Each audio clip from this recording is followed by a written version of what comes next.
खरं सांगायचं म्हणजे मी जिल्हा परिषद शाळेतून शिकलेलो होतो आणि तेव्हाची कंडिशन इंग्लिश साठी माझी जी पर्सनल कंडिशन होती ती खूपच वीक होती. मला तुम्हाला सांगायला थोडस हे होईल की मला 10वीला 35 मार्क्स होते इंग्लिश मध्ये. जेव्हा 35 मार्क्सचा क्रायटेरिया होता पासिंगचा, मला असं कधी कधी वाटतं की खरं तर मी ते ग्रेस मार्क्स मिळून पास झालो की काय इंग्लिश मध्ये. ऍक्च्युअली मी सिलेक्शन झाल्याच्या नंतर दुसऱ्या वर्षीची एक्झाम दिली 2022 ची. 23 ला मेन्सला होतो मी मेन्सचा फॉर्म भरला. मग मी फॉर्मच भरला मेन्सचा. कारण की मी जेव्हा माझ्या लाईफचा एम बघतो, माझ्या लाईफचं एम काय, तर माझ्या लाईफचं एम एवढंच आहे की मी कोणाच्या तरी लाईफ मध्ये मॅटर करावं, कोणाच्या लाईफ मध्ये माझ्यामुळे काहीतरी सुधारणा व्हावी, पॉझिटिव्ह चेंज व्हावं. एवढा उद्देश मी साध्य करू शकलो तर माझ्या लाईफचं एम साध्य होईल असं मला वाटतंय. आणि की तुम्ही सातत्यानं अभ्यास करा, प्रयत्न करा, 100% द्या, तुम्ही सक्सेस व्हालच. प्रयत्न केल्याच्या नंतर प्रत्येक व्यक्ती सक्सेस होईल, परंतु काही व्यक्ती होणार पण नाही, तर तुम्ही खचू नका जाऊ. आणि दुसरा एक पॉईंट मी असं सांगेल की तुम्ही या एमपीसीच्या विश्वामध्ये खूप जास्त रेंगाळत नका थांबू. एक 5 वर्षापर्यंत तुमचे जे काही अटेम्प्ट असतील ते व्यवस्थित द्या. अटेम्प्ट जर तुम्ही सक्सेस झाला तर वेल अँड गुड, नाही झाला तर तुम्ही एक बॅकअप प्लॅन ठेवा आणि त्या बॅकअप प्लॅन वरती काहीतरी तुम्ही काम करा. त्याच्यावरती काम करत असताना तुम्ही एक्झाम द्या.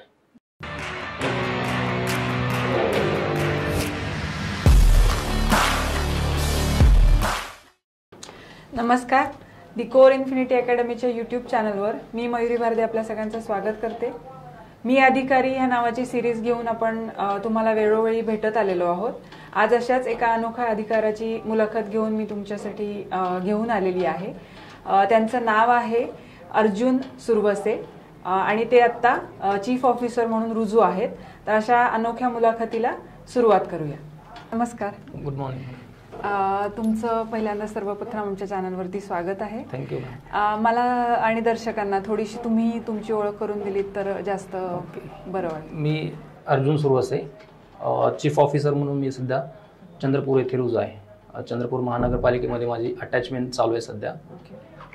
मी तसं पाहिलं तर मराठवाड्यातल्या परभणी जिल्ह्यातला मानवत तालुक्यात माझं एक छोटंसं गाव आहे, तिथून मी आलेलो आहे. माझं एज्युकेशन MA इकॉनॉमिक्स नेटमध्ये झालेलं आहे आणि त्यानंतर मी MPSCतून सिलेक्ट झालो. 2021 मध्ये माझं सिलेक्शन आहे. ओके. आणि आता मी चंद्रपूर महानगरपालिकेत अटॅचमेंट. ओके. हा जो तुमचा प्रवास आता तुम्ही सांगितलात त्याच्यामध्ये स्पर्धा परीक्षेची ओळख कशी झाली तुम्हाला, म्हणजे करिअर ऑप्शन म्हणून? ॲक्च्युली करिअर ऑप्शन म्हणून मी शाळेत असताना माझ्या गावातला एक व्यक्ती सिलेक्ट झाला होता, म्हणजे तारे नावाचा एक व्यक्ती, दिलीप तारे, त्याचे PSI म्हणून सिलेक्शन झालं होतं. ओके. आणि तो PSI झाल्यानंतर माझ्या मनात कुतूहल होतं की आपणही असं काही केलं पाहिजे. ॲक्च्युली तो खूपच बेसिक लेवलचा विचार होता माझा. आणि मग तिथून थोडंसं मला MPSC वगैरे क्युरिओसिटी निर्माण झाली. मग तिथून पुढे खूप ते खरं तो शाळेचाच हे होता. मी शाळेत असतानाच मला ते कळलं. पुढे खूप दिवसानंतर मग मी हे सगळं सुरू केलं. ओके. घरी कोण कोण असतं आपल्या? घरी माझे आई वडील आहेत, माझा भाऊ आहे, त्याची मिसेस आणि त्याची 2 मुलं आणि मी, असे छोटंसं कुटुंब आहे आमचं. ओके. आणि घरी शेती वगैरे आहे? येस. माझं बॅकग्राऊंड बघितलं तर मी शेतकरी फॅमिलीतून आलेलो आहे. माझे वडील शेती करतात, माझी आई हाऊसमेकर ॲज वेल ॲज फार्मर, दोन्ही पण कामं करते. ओके. माझा भाऊ एक कारखान्यामध्ये काम करतो आणि वहिनी घरी असतात. खूप छान वाटलं आईची ओळख तुम्ही शेती करते अशी करून दिली, कारण खूप वेळा असं होतं की आई करत असते काम पण तिला शेतकरी म्हणून गृहीत धरलं जात नाही. बरोबर. खूप छान वाटलं मला.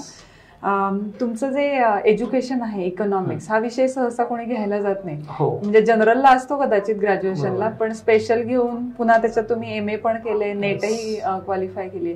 इकॉनॉमिक्स कडे कसं वळलं थोडंसं सांगा. ऍक्च्युली खरं बघितलं तर आपण आपल्या गुरुजनांचा खूप जास्त प्रभाव असतो. आणि 12वीला माझं इकॉनॉमिक्स हा सब्जेक्ट होता. मी आर्ट्स मधून 12वी केलेली. माझं 12वीला इकॉनॉमिक्स होतं आणि निर्मळ सर नावाचे एक व्यक्ती होते, अशोक निर्मळ, ते इतकं प्रभावीपणे इकॉनॉमिक्स शिकवायचे, तर त्याचा इफेक्ट माझ्या मनावरती होता. आणि मग पुढे मी माझ्या BA ला म्हणा किंवा MA म्हणा, मग मी ते इकॉनॉमिक्स विषय ठेवला. मला त्यामध्ये आवड निर्माण झाली आणि पुढे मी MA इकॉनॉमिक्स केलं आणि नेट एक्झाम पण त्यामध्ये क्रॅक केली मी. अच्छा. मग पुढे रिसर्च वगैरेचा प्लॅन होता? ऍक्च्युली रिसर्च साठी मी ट्राय केलेला, पण मला पुणे युनिव्हर्सिटीत मी PhD साठी अप्लाय पण केलेलं, पण माझं झालं नाही सिलेक्शन. त्यामुळे तो राहिला तसाच प्लॅन. पण असं काही नाही की PhD तेव्हा नाही झाली तर तुमचं नॉलेजचा उपयोग जो आहे तो तुम्हाला नक्कीच कामात होत असेल, कारण इकॉनॉमिक्स हा विषय असा आहे की अभ्यासालाही उपयोग होतो आणि डे टू डे लाईफ मध्ये तुम्हाला जॉबवर सुद्धा त्याचा उपयोग होत असेल. खूप उपयोग होतो. नेट झाल्यावर मग काही लेक्चरशिप वगैरे केली का? हा, नेट झाल्याच्या नंतर मी एक 4 वर्ष परभणीमध्ये एक महिला महाविद्यालय, लेट सो कोमलताई जामकर महिला महाविद्यालय, या महाविद्यालयामध्ये मी ऍज अ असिस्टंट प्रोफेसर म्हणून काम. म्हणजे तुम्ही हाडाचे शिक्षक आहात असं म्हणायला हरकत नाहीये. खरं तर हाडाचे शिक्षक म्हणायला हरकत नाही, कारण की माझ्या घरची पार्श्वभूमी बघितली तर माझे 2 काका शालेय शिक्षक होते. अच्छा. त्यानंतर माझे एक काका, दुसरे काका असिस्टंट प्रोफेसर होते महाविद्यालयामध्ये, त्यामुळे ते वारसा कदाचित मला तो समोर आलेला आहे. मग हे MPSCचा अभ्यास कधी सुरू केलात? म्हणजे लेक्चरशिप दरम्यान पुन्हा एकदा सिरियसली विचार झाला की at the back of the mind होतं ते? ते मी तुम्हाला सुरुवातीला सांगितल्याप्रमाणे माझ्या माइंडमध्ये होतच, पण मी 2012-13च्या दरम्यान हा सगळा प्रवास सुरू केलेला, पण मी ती कंटिन्युटी ठेवू शकलो नाही. काही कारणानिमित्त मला मी त्यात कंटिन्युटी नाही राहिल्यामुळं तो तसाच मागं राहिला अभ्यास. आणि मग पुढे माझे कॉलेज करत असतानाच, पुढे कॉलेज करता करता मग मी प्रिपरेशन सुरू केलेली. त्या दरम्यान एक्झाम क्रॅक करत गेलो मी आणि शेवटी 2021ला सिलेक्शन. ओके. स्पर्धा परीक्षेच्या मध्ये बऱ्याच वेळा असं जाणवतं की प्रिपरेशनला जी मुलं येतात, काही ऑप्शन नसतो म्हणून, किंवा दुसरं काही करायचं नसतं म्हणून, किंवा MPSCला अभ्यास करायला सोपं जाईल म्हणून आर्ट्स घेतात. तुम्ही काही असा विचार करून आर्ट्स कडे वळला होतात की इकॉनॉमिक्स किंवा कॉलेज चांगलं होतं? म्हणजे काय विचाराने गेलात तिकडे? कारण घरी शिक्षणाचं बॅकग्राऊंड आहे म्हणताय तुम्ही, पण तुमचा विचार आम्हाला ऐकायला आवडेल. येस. तर खरं सांगायचं म्हणजे मी जिल्हा परिषद शाळेतून शिकलेलो होतो आणि तेव्हाची कंडिशन इंग्लिशसाठी माझी जी पर्सनल कंडिशन होती ती खूपच वीक होती. मला तुम्हाला सांगायला थोडंसं हे होईल की मला 10वीला 35 मार्क्स होते इंग्लिशमध्ये. जेव्हा 35 मार्क्सचा क्रायटेरिया होता पासिंगचा, मला असं कधी कधी वाटतं की खरं तर मी ते ग्रेस मार्क्स मिळून पास झालो की काय की इंग्लिशमध्ये. त्यामुळे इंग्लिश वीक असल्यामुळे मी सायन्सकडे जाऊ शकलो नाही. तेव्हा मला असं वाटायचं मी डॉक्टर व्हावं, इंजिनियर व्हावं, पण माझी इंग्लिश इतकी वीक असल्यामुळे मी त्या सगळ्या गोष्टी करू शकलो नाही. त्यामुळं मला आर्ट्सला जाण्याशिवाय पर्यायच नव्हता. त्यामुळे मी ते आर्ट्स साईड निवडली आणि मग पुढे सगळ्या गोष्टी. पण तो इंग्रजीचा जो गोळा असतो पोटामध्ये, तो आपल्या पिढीतल्या बहुतेकांना असतो, कारण 5वी नंतर अचानक बॉम्ब पडायचा इंग्रजीचा. पण पुढे आल्यावर इंग्रजीची भीती गेली असेल, कारण तुम्ही सक्सेसफुली परीक्षा. पुढे इंग्लिशची मी भीती मुद्दामून घालवली, कारण की मी ग्रॅज्युएशनला मला खरं तर इंग्लिश एवढं परफेक्ट जमायचं नाही किंवा मला ते लिहिता पण यायचं नाही, पण मी ग्रॅज्युएशनला मुद्दाम माझी लँग्वेज इंग्लिश घेतली होती. मला इंग्लिश कळतही नव्हतं किंवा येतही नव्हतं, तरी पण मी इंग्लिश हा सब्जेक्ट निवडला, कारण की मला माहित होतं की इंग्लिश आपण शिकल्याशिवाय पुढे कुठंच सक्सेस होऊ शकत नाही. कारण डिलिव्हरेटली मी या गोष्टी निवडल्या. स्पर्धा परीक्षेच्या जर्नीमध्ये असं जाणवतं की मेन्सला मुलं येतात, पण केवळ जो इंग्रजीचा पेपर आहे किंवा CSATला सुद्धा इंग्रजीचा एक जो पॅराग्राफ आहे त्याचं इतकं टेन्शन घेतलं जातं. मग थोड्याशा तुमच्या काही टिप्स असतील तर सांगा ना मला, की इंग्रजीचा बाऊ काढून टाकण्यासाठी काय करता येईल? खरं तर इंग्रजीचा बाहू काढायचा असेल तर आपल्याला तिच्यासोबत आधी फ्रेंडशिप करावं लागतं. आपण तिच्या सहवासात राहिलो तरच आपण तिची भीती दूर करू शकतो. आणि आपण असं म्हणलं की इंग्लिश विषय आपण ऑप्शनला टाकतो तर आपलं सक्सेस पॉसिबलच नाही इंग्लिश शिवाय. त्यामुळे आपण जेवढं होईल तेवढं इंग्लिशच्या सहवासात, म्हणजे इंग्लिशचे जे काही पुस्तकं मिळतील तुम्हाला, जे काही न्यूजपेपर असतील, ते तुम्ही सतत वाचत राहणं गरजेचं आहे. ते वाचलं, त्यामध्ये इम्प्रुव्हमेंट होईल, इम्प्रुव्हमेंट झाली तरच तुमची भीती निघून जाईल. 2 हात करायला पाहिजे त्याच्याशी. 100% 2 हात म्हणजे फ्रेंडशिपचे हात करा त्याच्यासोबत. MPSCचा जो तुमचा जर्नी आहे त्याच्यामध्ये एकदा सिलेक्शन झालं की कोणी अटेम्प्ट विचारत नाही, पण आपले जे मेजर दर्शक आहेत ते प्रिपरेशन करणारे जास्त आहेत. त्यामुळे त्या जर्नी बद्दल थोडंसं आम्हाला सांगा की अटेम्प्ट किती लागले, जास्त लागले असतील तर त्याच्याविषयी बाऊ न करता किंवा पोटात गोळा न आणता अटेम्प्ट देत राहणं, कन्सिस्टन्सी कशी ठेवली? ओके. खरं तर अटेम्प्ट MPSCच्या पोराला विचारला जायलाच नाही पाहिजे, कारण त्याच्यासाठी तो इन्सल्टिंग प्रश्न असतो. खरं तर मी 6 मेन्स दिल्यात आतापर्यंत राज्यसेवेच्या, ठीक आहे, आणि 5व्या मेन्स मध्ये मी सिलेक्ट झालो. पोस्ट मिळाली. 6व्या मेन्स मध्ये मी सिलेक्ट झालो, पण मला पोस्ट नाही मिळाली. ओके. म्हणजे इंटरव्ह्यू वगैरे सगळ्या गोष्टी झाल्या, पण पोस्ट नाही मिळाली. जी 2022 ची एक्झाम होती. तर मी तुम्हाला एक पहिली गोष्ट सांगितली होती की माझं इंग्लिश वीक होतं, आणि या सगळ्या प्रोसेसमध्ये इंग्लिश वीक असण्याचा मला फटका बसत होता प्रत्येक वेळेस. आणि त्यामुळे माझे प्रत्येक वेळेस एक्झामचे जे काही स्कोर होता तो कुठेतरी मेन्सला मी 3, 4, 5 मार्कांनी बाहेर फेकल्या जायचो. ते इकडे इंग्रजीमधनं तुम्हाला इम्प्रूव्ह करणं गरजेचं होतं त्या लँग्वेज मधून. तो एक पार्ट आहे की आपण जे वीक सब्जेक्ट असतात ते वीक सब्जेक्ट वरती काम केलं तर थोडेसे अटेम्प्ट कमी लागतील किंवा आपण लवकर सक्सेस होऊ शकतो. हे ऑब्जेक्टिव्ह जे आहे ते आता चेंज होईल समजा 25 पासून असं म्हणतायत आणि ऑफिशियली आलंय राईट RTI मधनं रिप्लाय. पण हे ऑब्जेक्टिव्हचा जो अभ्यास असतो तो लक्षात ठेवण्यासाठी एक वेगळी मेंटल तुमची हे लागते, बैठक लागते, त्याच्याशिवाय होत नाही ते. तर वेगळी काही स्ट्रॅटेजी किंवा काही टिप्स अशा काही आहेत का तुमच्याकडे? कारण हा लास्ट अटेम्प्ट असेल जी मुलं ट्रेडिशनली करतायत ऑब्जेक्टिव्ह पॅटर्नने. तर या ऑब्जेक्टिव्ह पॅटर्न मध्ये मला असं जाणवलं की तुम्हाला पाठांतरावरती खूप जास्त भर द्यावा लागतो. तुम्हाला कन्सेप्ट एकदा थोडीशी लक्षात आली, त्या कन्सेप्टवरती खूप जास्त क्वेश्चन नसतात किंवा ते डिसाइडिंग क्वेश्चन नसतात, पण तुमचे पाठांतरावरचे क्वेश्चन बऱ्यापैकी डिसाइडिंग असतात. त्यामुळे तुम्ही किती पाठ करू शकतात आणि ते पाठांतर करण्यासाठी मग तुम्ही वेगवेगळ्या ट्रिक्स वापरू शकता. त्या ट्रिक्स तुम्ही जर वापरल्या तर आणि विशेषतः मागचे क्वेश्चन पेपर, मागच्या क्वेश्चन पेपर मधले खूप सारे क्वेश्चन हे रिपीट असतात आणि ते क्वेश्चन केले, पाठांतर केलं तर मला वाटतं की मुलं व्यवस्थितरित्या ही एक्झाम क्रॅक करू शकतात. ओके. तुमचा जो हा अनुभव तुम्ही सांगितला त्याच्यामध्ये नोट्स मेकिंग हा जो प्रकार असतो आणि गायडन्स किंवा कुठल्याही म्हणजे पद्धतीचा गायडन्स, एक तर टेस्ट सिरीज असेल किंवा क्लास जॉईन करणं असेल किंवा स्वतः काहीतरी इनोव्हेटिव्ह वेज वापरणार असेल नोट्स मेकिंग मधलं, त्यातल्या काही थोड्याशा टिप्स असतील तर शेअर करा. मला असं वाटतं की प्रत्येकाने आपल्या मायक्रो नोट्स काढल्या पाहिजेत. कारण की एक्झाम जशी जशी जवळ येते तसा तसा प्रेशर वाढतो आणि प्रेशर वाढत असताना आपल्याला असं वाटतं की अरे यार आपल्या हा विषय खूप दिवसापूर्वी आपण रिवाइज केला होता, तो आपण रिवाइज करणं गरजेचं आणि त्याचा सायकोलॉजिकल इफेक्ट तुमचा एक्झाम मध्ये होतो. कुठेतरी आपल्या बॅक माइंड मध्ये असं असतं की बाबा आपण हा विषय खूप दिवसापासून वाचलेला नाही, मग त्याच्यावरचे क्वेश्चन आपल्याला टॅकल होतील का, विशेषतः फॅक्च्युअल क्वेश्चन. तर हा आपला सायकोलॉजिकल सेटबॅक जो होणार असतो तो होऊ नये यासाठी आपण मायक्रो नोट्स काढणं गरजेचं आहे, जेणेकरून की एक्झामच्या आधी एक 8 दिवस तरी आपण त्याला जस्ट रिवाइज करू शकतो आणि तो रिवाइज आपला कॉन्फिडन्स बिल्ड करत असतो. खरं तर आपण केलेला अभ्यास विसरत नसतो कधी, फक्त आपण सायकोलॉजिकली तो असं हे करतो की आपण ते विसरलोय काय की, पण तो विसरत नसतो. पण तरी पण आपल्याला एक कॉन्फिडन्स गेन करायचा असेल तर मग आपण सरळ मायक्रो नोट्स काढायच्या आणि त्या रिवाइज करायच्या, त्यामुळे कॉन्फिडन्स बूस्ट होतो, आपला अटेम्प्ट पण वाढतो. म्हणजे त्याच्यामध्ये रिव्हिजन तर आहेच आहे, ज्या काही नोट्स काढल्यात त्या, पण क्वेश्चन सॉल्व्हिंग हा पण एक रिव्हिजनचा प्रकार असू शकतो. त्याच्यामुळे आपल्याला रिकॉलिंगची सवय लागते. त्याच्यामध्ये आता तुमचं जे सिलेक्शन झालेलं आहे CO या पदासाठीचं, तर त्या पदाविषयी थोडीशी माहिती सांगा ना आम्हाला, आपण तुमच्या कामाकडे वळू. यस, चीफ ऑफिसर हे पद खरं तर नगर पालिकेला असतं.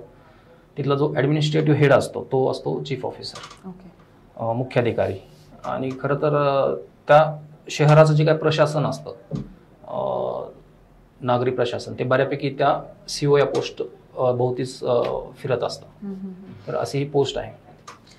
तुमचं 2022-23 म्हणजे 23ला तुम्ही समजा जॉईन केलेलं आहे ते, तुम्ही कंटिन्युअसली आता सांगितलं की 5 मेन्स दिल्यात, मग पुढे तुम्ही DC किंवा अजून परत देण्याचं ट्राय नाही केलं?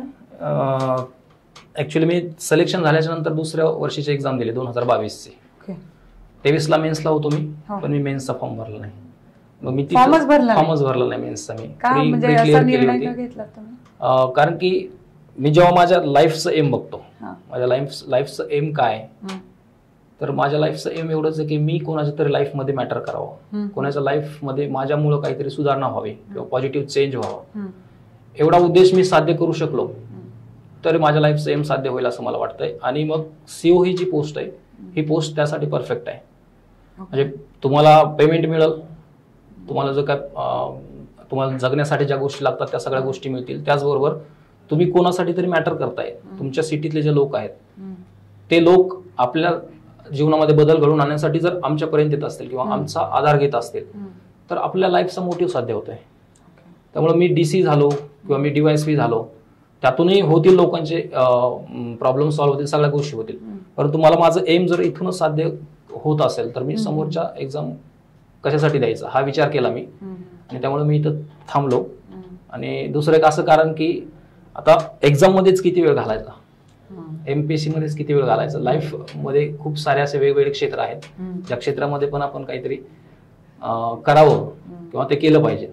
यासाठी मग मी ते स्टॉप करण्याचा निर्णय घेतला. तुम्ही जे सांगता त्याच्यामध्ये मला 2 मुद्दे असे वाटतात की गोल सेटिंग एक महत्वाचं आहे की नेमकं तुम्हाला काय पाहिजे आहे या परीक्षांमधनं, आणि गोल सेटिंग ज्यावेळेस करणार आहे ते किती अटेम्प्ट मध्ये तुम्ही करणार आहे हे ठरवण्याची गरज आहे.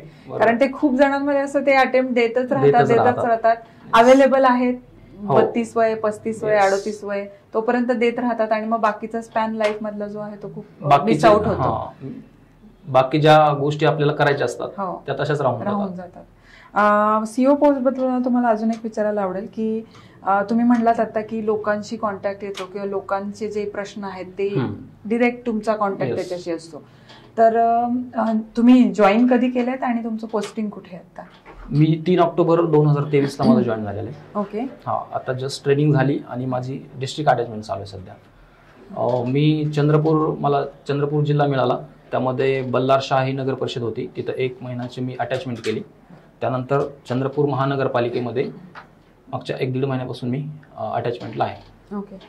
ट्रेनिंग बद्दल थोडंसं आम्हाला सांगा ना, ट्रेनिंग मध्ये नेमकं काय काय घेतात? कारण खूप असं डिरेक्टली सांगणारं कमी जण भेटतात. तुमचं रिसेंट मेमरीज आहेत सगळ्या. येस. काय इंटरेस्टिंग गोष्टी असतात? ट्रेनिंग म्हणजे नेमकं काय करून घेतात तुमच्याकडे? खरं तर ट्रेनिंग हा जो पार्ट आहे तो ऑफिसरच्या लाईफचा हनीमून पिरियड म्हणून समजला जातो. ओके. येस. तो जो काही पिरियड असेल 6 महिन्याचा तो खरंच अनुभवण्यासारखा आहे. मी तर तुम्हाला सांगितल्याच्या नंतर ते तुम्हाला थोडंसं समजेल, पण ते अनुभव घेता येणार नाही, फील करता येणार, तो फील करण्याचा पार्ट आहे. ट्रेनिंग सुरू होताना पहिले 2 महिने फाउंडेशन असतं.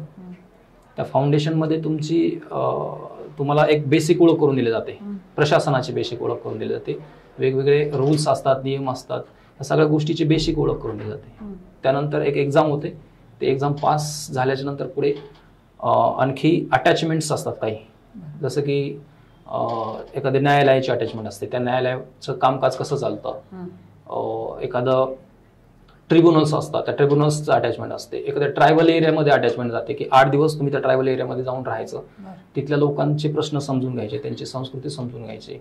विलेज अटॅचमेंट असतात, त्या विलेजमध्ये राहून आपण त्या सगळ्या गोष्टी समजून घ्यायच्या असतात. मिलिटरी अटॅचमेंट असते. खरं तर मिलिटरी अटॅचमेंट माझं बाकी आहे, आमच्या बॅचचं ते झालेलं नाही, पण त्या अटॅचमेंट मधला सगळ्यात भारी जे काही गोष्ट असते ती मिलिटरी अटॅचमेंट. कारण की मिलिटरी विषयी आपल्याला एक तर खूप जास्त असं कुतूहल असतं, आणि आपण डायरेक्टली मिलिटरीमध्ये सिलेक्ट झालेल्या लोकांच्या मार्गदर्शनाखाली त्यांच्यामध्ये जाऊन राहतो, त्यांच्या कॅम्पसमध्ये राहतो. त्या सगळ्या थ्रिलिंग गोष्टी काही लोकांनी अनुभवल्या, आमचं ते बाकी अनुभवायचं. तर या सगळ्या गोष्टी म्हणजे ऑन ग्राउंड ऍक्च्युअली म्हणजे एसी रूम्स आणि क्लासरूम्स या व्यतिरिक्त आहे हे. कारण अभ्यासामध्ये आपण सगळं ते फक्त पुस्तकात वाचलेलं असतं किंवा ते लेक्चर स्वरूपात नाही ऐकायचं, ते अनुभवायचंय. ओके. चंद्रपूरचा जो तुम्ही उल्लेख केलेला आहे, चंद्रपूर म्हणजे अभ्यास करताना एवढंच माहिती की तिथे खाणी आहे किंवा डेव्हलपमेंट तशी झालेली नाहीये ज्या प्रमाणात नैसर्गिक साधन संपत्ती आहे, तर ते जाणवलं का काही? ऍक्च्युअली हा आपला खरं तर गैरसमज आहे की चंद्रपूर मागास आहे किंवा ते विकसित झालेलं नाही. माझ्या पण डोक्यामध्ये असंच होतं सुरुवातीला मी जाण्याच्या आधी, कारण की मी जेव्हा जॉईन झालो ती फर्स्ट वेळ होती माझी चंद्रपूरला जाण्याची. आणि आपल्या इकडच्या लोकांचा असा गैरसमज आहे की तिकडं आदिवासी असतात, तिकडं नक्षलवादी असतात किंवा तिकडं डेव्हलपमेंट झालेलं नाही. परंतु तिथं गेल्याच्या नंतर मला असं जाणवलं की अरे यार, हे मराठवाड्यापेक्षा कितीतरी खूप जास्त प्रगत झालेले, ज्या मराठवाड्यामध्ये मी राहिलोय त्यांच्यापेक्षा खूप जास्त रस्ते डेव्हलप झालेले आहेत. तिथं खूप मोठ्या इंडस्ट्रीज उभ्या आहेत. तिथले जर नागरी प्रशासन बघितलं आपण तर ते खूप व्यवस्थितरित्या काम करतं. तिथं निसर्ग संपदा आहे, खूप मोठं जंगल आहे त्या चंद्रपूरच्या आजूबाजूला. आणि मला हे बाकीचे प्रश्न मी तुम्हाला सांगितले, नक्षलवादी किंवा आदिवासी, या सगळ्या गोष्टी कुठं म्हणजे दिसल्याच नाही किंवा त्या जाणवल्याच नाही. तर आपण थोडंसं हा आपला अप्रोच बदलणं गरजेचं आहे की चंद्रपूर विकसित नाही किंवा ते मागास आहे. नागरी प्रशासन जे आहे त्याच्यामध्ये नेमकं कामाचं स्वरूप काय असतं सीओ म्हणून? म्हणजे नेमकं काय काम करावं लागतं तुम्हाला? ओके. तर सीओचा जो रोल आहे तो खरं तर डायनामिक रोल आहे. सीओ जे आहे ते डेव्हलपमेंट केडर मधील पोस्ट आहे. म्हणजे तुम्हाला आपण पंचायत राज जर बघितला तर त्यामध्ये शहरी पंचायत राज व्यवस्था जी आहे त्या शहरी पंचायत राज व्यवस्थेमध्ये सीओ जो असतो तो एका परिषदेचा, नगर परिषदेचा एक्झिक्युटिव्ह हेड असतो. तिथं जी काय डेव्हलप करायची त्या डेव्हलपमेंटमध्ये या सीओचा खूप महत्वाचा रोल असतो. ज्यामध्ये आपण जर बघितलं तर डेव्हलपमेंट वर्कमध्ये काय करू शकतो, रस्ते करू शकतो आपण, त्या ठिकाणी आपण पाण्याची व्यवस्था करू शकतो, त्यानंतर आपण लोकांसाठी गार्डन्स वगैरे बांधू शकतो. ह्या सगळ्या डेव्हलपमेंटमध्ये येतात. त्यानंतर बाकी जर गोष्टी बघितल्या आपण तर तिथं कर आकारणी असेल, ती कर आकारणी करण्याचे अधिकार या सीओंकडे असतात. ज्या बेसिक सुविधा असतात, ज्या मूलभूत सुविधा असतात जनतेसाठी त्या प्रोव्हाइड करण्यासाठी हा सीओ जबाबदार असतो किंवा त्याचं ते काम आहे. जसं की स्वच्छता आहे, पाणी पुरवठा आहे, आरोग्य आहे, शिक्षण आहेत, या सगळ्या गोष्टी त्याच्या जो काही एरिया असतो, मनुष्य म्हणून ज्या मूलभूत गरजा आपण वाचतो ऍक्च्युअली त्या सगळ्या पूर्ण करण्याचं काम खरं तर असं आमच्या केडरमध्ये म्हणलं जातं की जन्मापासून ते मृत्यूपर्यंत या सगळ्या गोष्टी सीओला कराव्या लागतात. म्हणजे त्या आमच्या जो काही आमचा हे असेल म्हणजे अधिकार क्षेत्र असेल त्यामध्ये जन्मलेल्या मुलाचा जन्म दाखला देणं आणि मृत्यू पावलेल्या व्यक्तीचा मृत्यू दाखला देणं आणि या दोन्हीच्या मधात ज्या सगळ्या काही गोष्टी असतात त्या सगळ्या गोष्टी पुरवणं हे सगळं सीओचं काम आहे.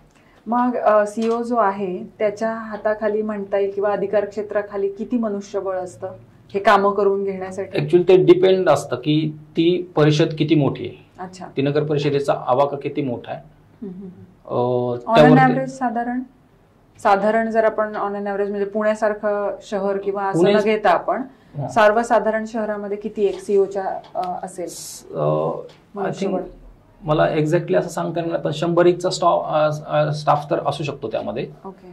एक अवरेज हे घेतलं तर त्यामध्ये वेगवेगळे खरं तर स्टाफ खूप जास्त असतो. काही कॉन्ट्रॅक्ट बेसवरती असतो, काही परमनंट बेसवरती असतो. त्यामध्ये मग खूप साऱ्या वेगवेगळ्या श्रेणी आहेत. त्यामध्ये इंजिनियर असतील, सॅनिटरी इन्स्पेक्टर असतील, ह्या सगळ्या वेगवेगळ्या पोस्ट त्यामध्ये असतात. ते डिपेंड करतं की त्या शहराची गरज किती आहे आणि त्या शहराचा रेव्हेन्यू. म्हणजे विकासाची कामं करून घेणं हे तर काम आलंच, पण त्याबरोबर हे जे मनुष्यबळ आहे त्यांनाही मॅनेज सीओलाच करावं लागतं. म्हणजे ह्युमन रिसोर्स मॅनेजर तो असतो. ओके. मग मला आधी हे जे कामं करण्याबद्दलचं आहे त्याच्यातली काही चॅलेंजेस तुम्हाला लक्षात आली का किंवा तुम्ही ऑब्झर्व केली थोडीशी सांगा मला. मनुष्यबळाविषयी थोडंसं चॅलेंज असं असतं की आपल्या हाताखाली जो काही स्टाफ असतो त्या स्टाफला आपण जर व्यवस्थित नियंत्रित केलं नाही किंवा त्या स्टाफवरती आपण कंट्रोल ठेवलं नाही तर ते आपण दिलेलं जे काही टास्क असत ते टास्क तसंच रेंगाळत राहतं. आता आमचा एक्सपिरियन्स असा आहे की आम्ही इलेक्शनचे कामं करत होतो आणि इलेक्शनच्या कामामध्ये आमच्या सीओने सांगितलेली कामं किती प्रभावीपणे होतात हे ऍक्च्युली आम्ही ग्राउंडवर जाऊन बघितलं. परंतु इलेक्शन तोंडावर आल्याच्या नंतर ही एक 1 डे बिफोर त्या सगळ्या गोष्टी तशाच रेंगाळलेल्या होत्या. अच्छा. म्हणजे जर त्या सीओनी फॉलोअप नाही घेतला पुन्हा तर मनुष्यबळ आपल्याला त्रासदायक ठरू शकतात.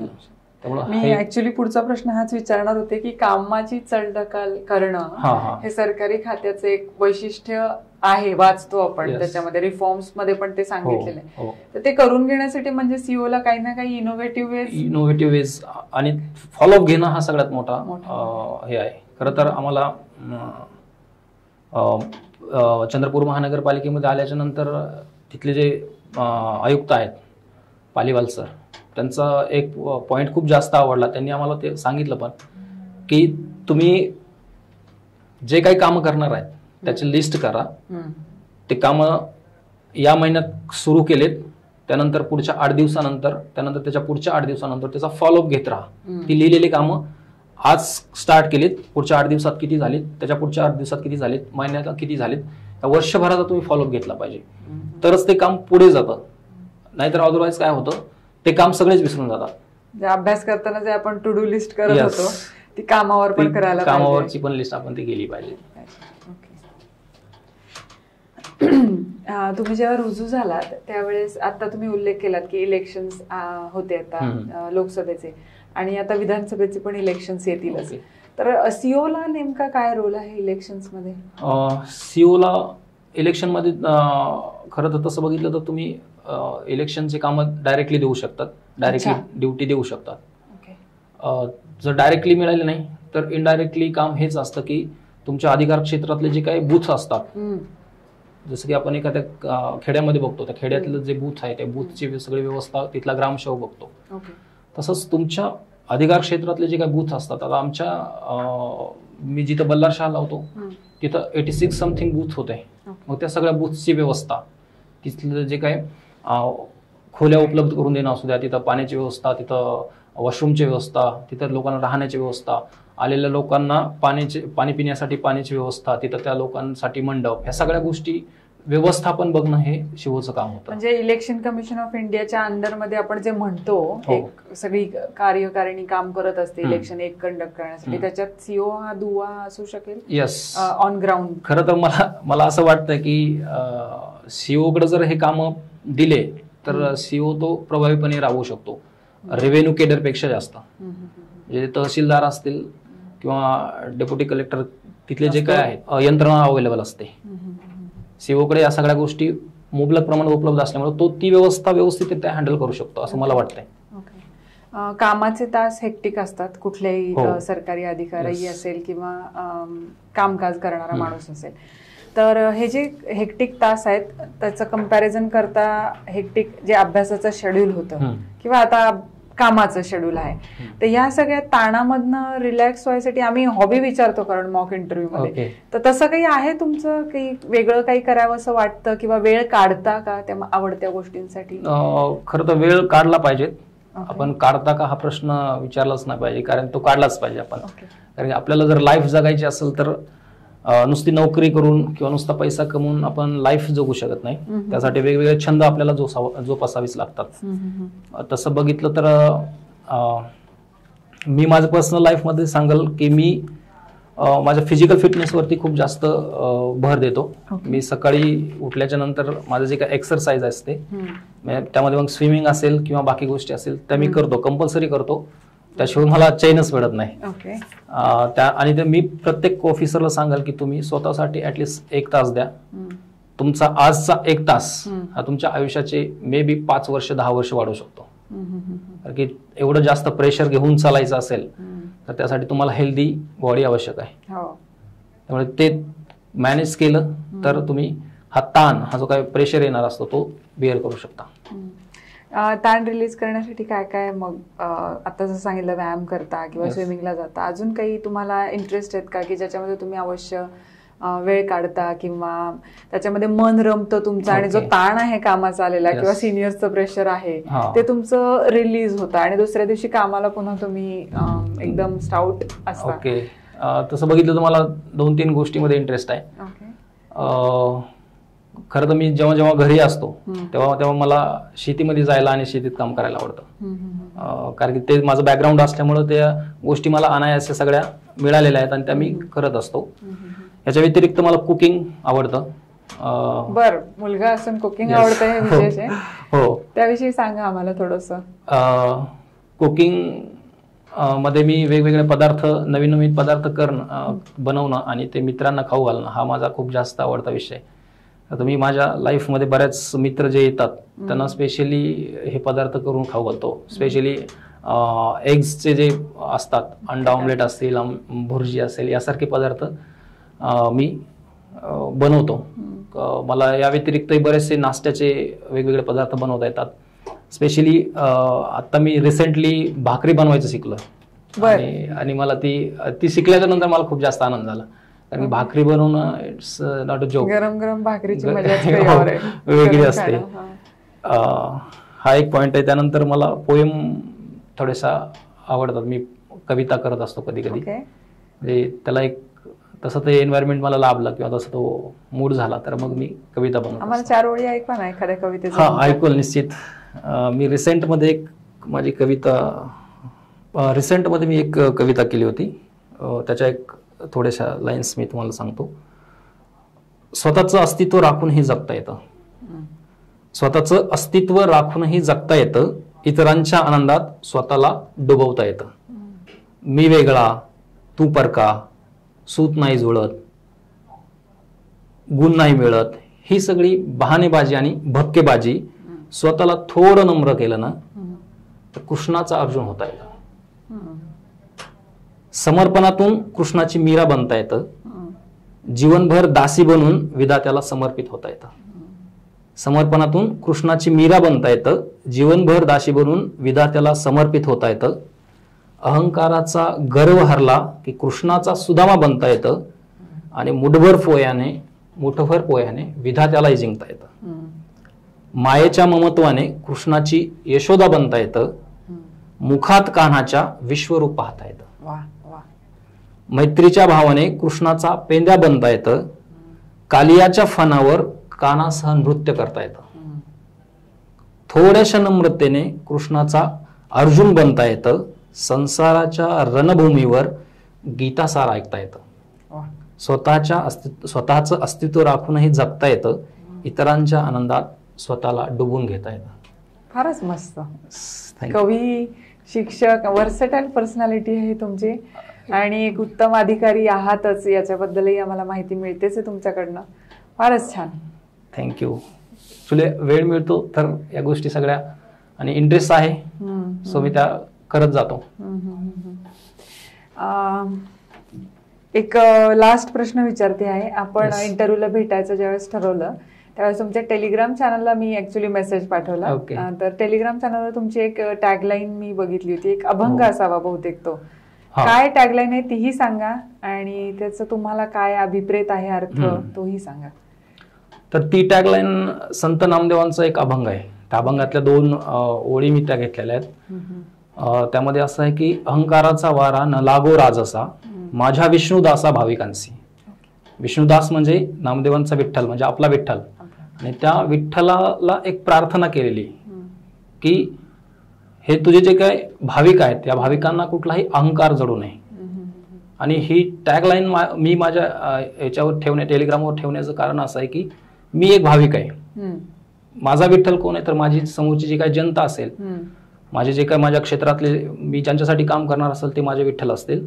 आणि त्या विठ्ठलाची म्हणजे त्या जनतेची सेवा करत असताना माझ्या मनामध्ये कुठलाही अहंभाव निर्माण होऊ नये किंवा मला असं कुठेही वाटू नये की बाबा माझ्यामुळे या व्यक्तीचं हे भलं झालं, माझ्यामुळे या व्यक्तीचं ही लाईफ सुधारली, असा अहंकार माझ्यामध्ये येऊ नये, एवढंच मला त्यातून अपेक्षित असते. आणि ती टॅगलाईन नेहमी माझ्या डोळ्यासमोर राहील. ते मला नेहमी आठवण करून देईल की आपल्याला अहंकार आपला जागा होऊ द्यायचा नाही. तर तेवढ्यासाठी मी ती टॅगलाईन ठेवलेली. शेवटी तुम्हाला काही ऐकणाऱ्या श्रोत्यांना काही सांगायचं असेल, लास्ट संदेश किंवा तसं सांगू शकता? येस. तर ऐकणारे माझे जे काही एमपीएससीचे विद्यार्थी मित्र असतील किंवा एमपीएससी अस्पायरंट असतील त्यांना एवढंच सांगायचं मला की तुम्ही सातत्यानं अभ्यास करा, प्रयत्न करा, 100% द्या, तुम्ही सक्सेस व्हालच. प्रयत्न केल्याच्या नंतर प्रत्येक व्यक्ती सक्सेस होईल, परंतु काही व्यक्ती होणार पण नाहीत. तर तुम्ही खचून नका जाऊ. आणि दुसरा एक पॉइंट मी असं सांगेल की तुम्ही या एमपीएससीच्या विश्वामध्ये खूप जास्त रेंगाळत नका थांबू. एक 5 वर्षापर्यंत तुमचे जे काही अटेम्प्ट असतील ते व्यवस्थितरित्या द्या. अटेम्प्ट जर तुम्ही सक्सेस झाला तर वेल अँड गुड, नाही झाला तर तुम्ही एक बॅकअप प्लॅन ठेवा आणि त्या बॅकअप प्लॅनवरती काहीतरी तुम्ही काम करा. त्याच्यावरती काम करत करत असताना तुम्ही एक्झाम द्या. तुम्हाला 100% 24/7 365 एमपीएससी करण्याची गरज नाही. एकदा बेस पक्का झाल्याच्या नंतर तुम्ही तुमच्या बाकी एखादा उद्योग करत करत, बाकी एखादा जॉब करत करत तुम्ही एमपीएससी क्रॅक करू शकता. मला एवढं सांगणं की इथं रेंगाळत नका जास्त बसू. आयुष्य खूप मोठं आहे, आयुष्य खूप असं विविधतेनं नटलेलं आहे. त्यामुळे ती विविधता पण तुम्ही तिचा पण आस्वाद घ्या, एवढंच मला सांगायचं आहे.